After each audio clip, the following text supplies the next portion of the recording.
I'm Jen Dodds. I'm deaf. I've been involved in activism for a number of years. Well, I was involved in activism for a number of years, not so much these days. But I was heavily involved when I was younger in a number of different things.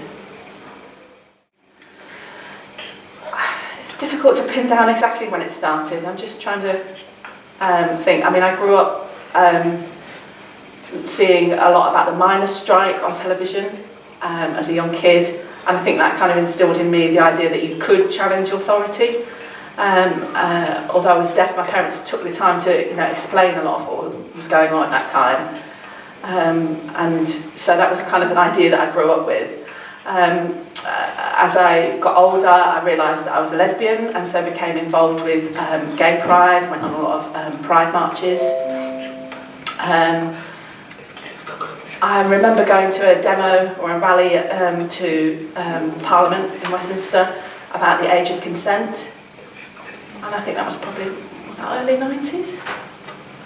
I don't know, but anyway, so I had that feeling of being able to challenge and the importance of that. There was an organisation for deaf people called the Federation of Deaf People, which was set up in '97, and I was invited to be part of that. That was quite a radical organisation, and I think my deaf activism, if you like, developed from my involvement with that group. Could you tell us about some of the organisations that you became involved with?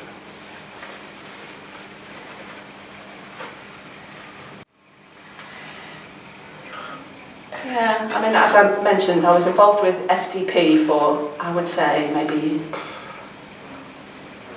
about 7 or 8 years, maybe. I was quite heavily involved with the work that they did. A lot of that was awareness raising in a way.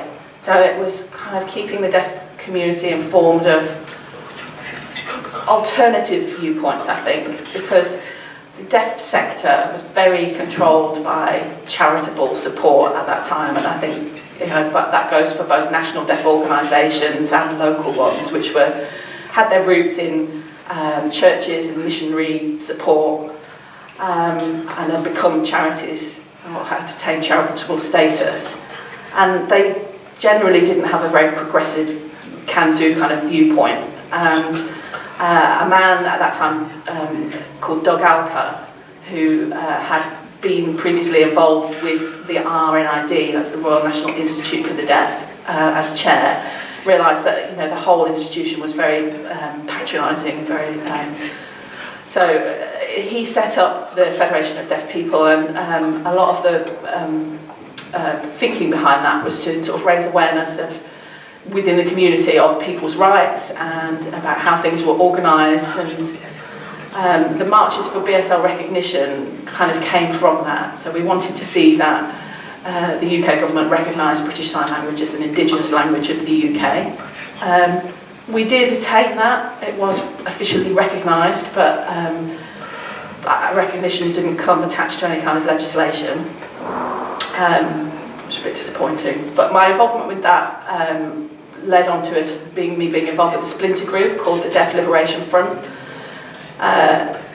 FDP was very kind of, it was the friendly face of deaf activism. They organised marches and there were nice days out, whereas DLF were more picket line tactics. They would be blocking roads or chaining themselves to railings, that kind of thing.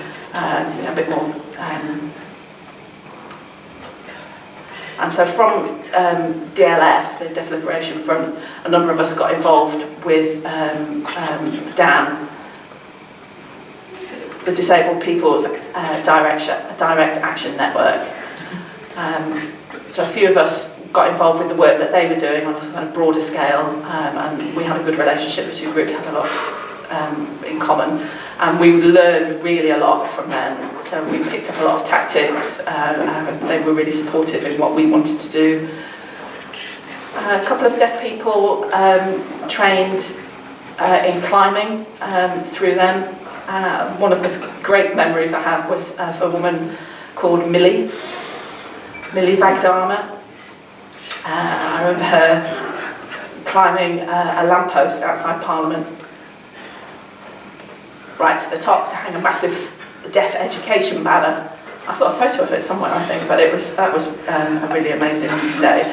And at the time she was doing that, but the rest of us were blocking traffic. I've also been involved in a number of other random demonstrations, so a lot of the anti-war stuff that was going on around the Iraq War, and also more recently austerity and the cuts and threat to the NHS. So I allow myself to go to one march here really in London. I went to 2 last year because Trump turned up, didn't he? So I went along to that as well.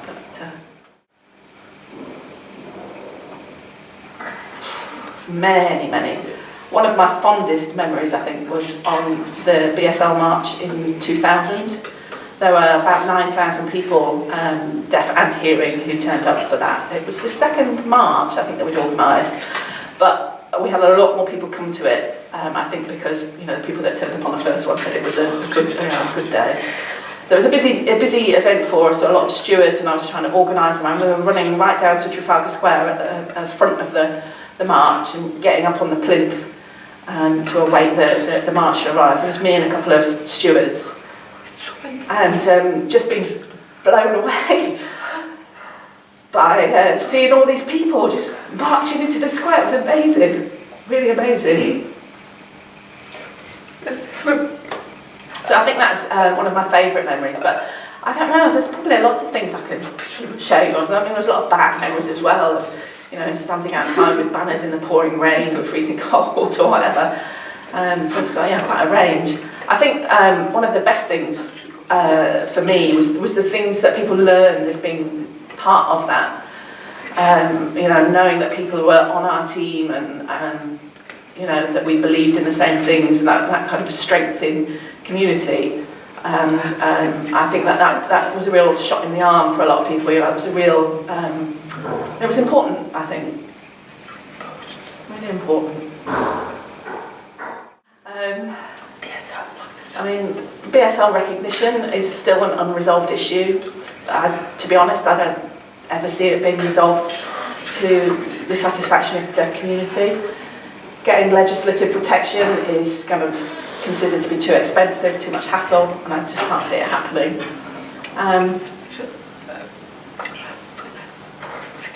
There's a campaign kind of bubbling under at the moment.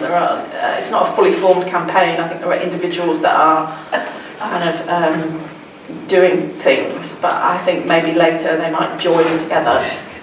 But there is some work going on around getting a GCSE in British Sign Language set up, which I think would be a great thing, but I think, you know, it doesn't come without problems, because it would need deaf people to teach the language really, so it would require a lot of resources to actually see it rolled out.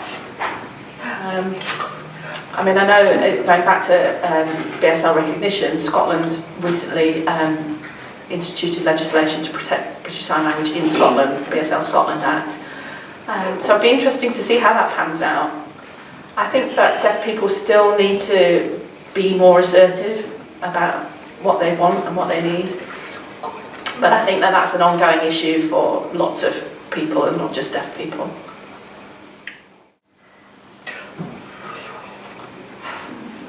I think we were probably at our most active in 99, 2000. I never imagined I'd find myself in a museum talking about it 20 years later. I mean, for me, it's a way of life. I can't just accept the status quo, and I can't really imagine me ever towing the line. I think I'm always going to be one of the challengers. But, I don't know, maybe 20 years' time you'll be interviewing me again, and I'll be telling you what else I've been doing. I mean, I think one thing for me that I find quite frustrating is that more people aren't willing to well, they're not willing to organise the protests. They're not really prepared to put the work in. So there were a couple of us that organised the march. We did another one. What do you think?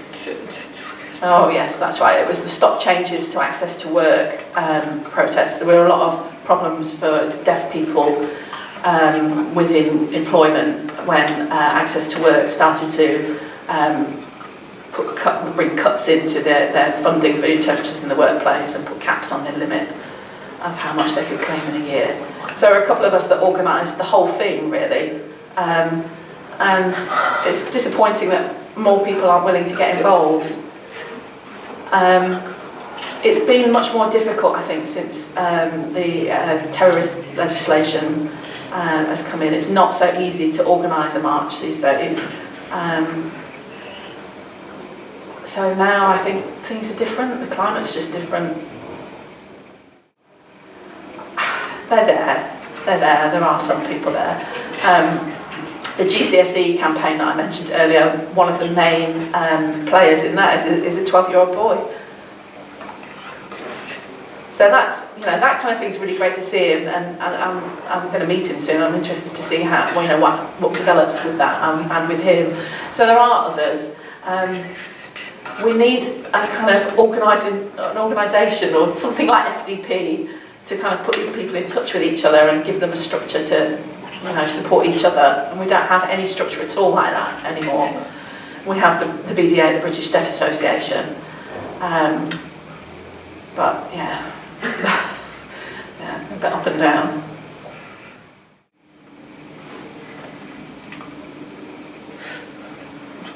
I remember going to a BSL march in Nottingham, one of the regional marches. I went along to support it because I was one of the London organisers. We helped the local organisers quite a lot just by sharing with them what we'd learned. There was one in Wolverhampton, Newcastle, Birmingham, Brighton, Bristol, quite a lot. And I went to as many as I could to show my support. And I remember turning up to the one in Nottingham. And there was loads of people, which was great, but there was no music. Very deaf. Why would we have music for a deaf march? But I brought a drum with me and I handed out a load of whistles. And I kind of felt responsible for all the sound on that march. Which is a bit weird, and of course I can't hear any of it at all, so I don't know how that was for people watching, but that was quite funny. It was a good march. I remember in the London marches that at that time we had to work quite closely with the police to organise that march, and they were really quite supportive. I remember them saying we had to have St John's ambulance at the back. That was one of the rules that we had to follow. But now, actually, they were very much like, well, you're on your own, off you go. They had one steward for 50 people. But we had thousands of people. So every march that we organised, we had to, whenever we had a meeting, a pub or whatever, if we saw people, we were always trying to recruit more stewards because we needed so many because the marches were so big. And to the point where I think people started to avoid me because they knew what I was going to ask. But we got a lot of volunteers to help us out with those marches. But it's not the same now. I don't think I went on holiday at all during that period. Maybe 4 years, 5 years, because there was always marches in the summer, and that's when we organised them for. And it was a lot of organising beforehand. And then by the time it was finished, the prices were all school holidays and it was too expensive, so I just never went. And if I went on holiday, I used to just get loads of text messages about what needed to be done anyway, so I never really got a break from it. But it sounds weird to say it now, but they were my life at that time. My day job was as a journalist, and that's what paid the rent, but the journalism really paid for to keep the marches going, for me to get to all these meetings and what have you.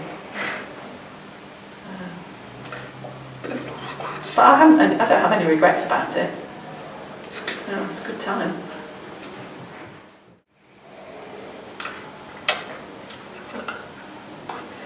I think the medical profession which has incredible wealth.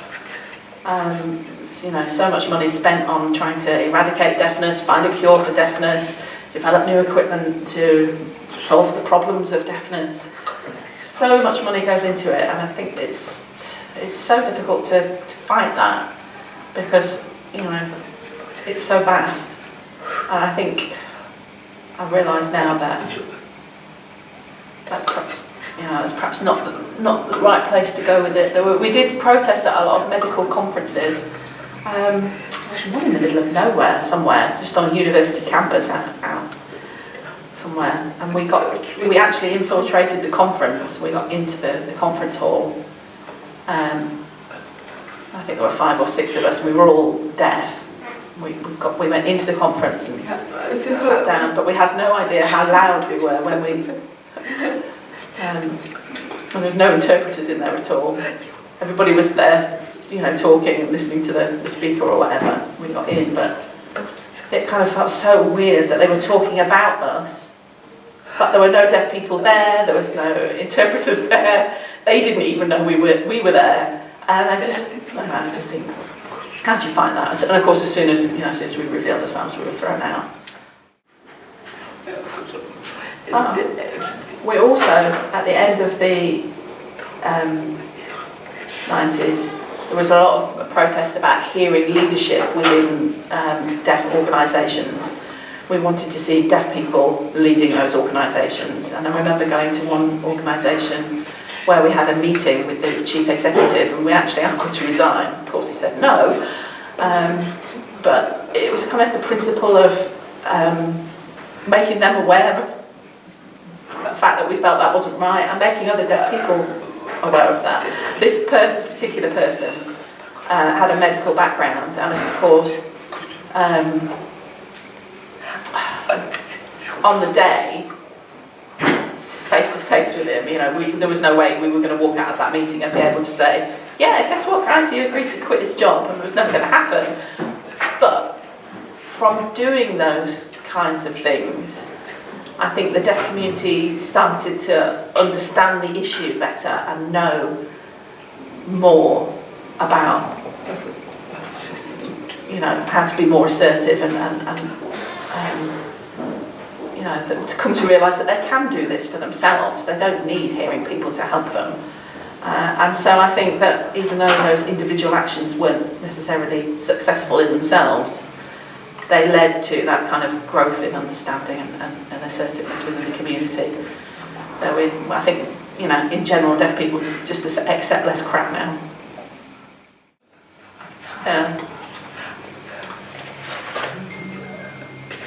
I found a piece of paper actually that I don't know why I've even kept it. It was a list of different roles for organising one of the big marches. I think it was the 2003 march. It was a big march that year because it was just after the government had recognised BSL. I think it was about 6,000-7,000 people that came. And it was a list of roles and all the names of the people that were involved. I was really quite impressed at how organised we were. And when you think that, we were organising that across the whole of the UK at a time when it wasn't that easy to communicate with each other across distances, not the internet like we have now. So there was one person in Sheffield and one person in Leeds and one person in Bristol, and we managed to work together and pull it off. It was a big thing to do, really. The deaf community are, they do travel big distances and they do stay in touch in different ways. But when we first started, we didn't even have mobile phones much. We had SMS pagers. What a waste of time. And as technology came to, it was a big help and made a big difference. We did paper petitions as well. I just remembered that.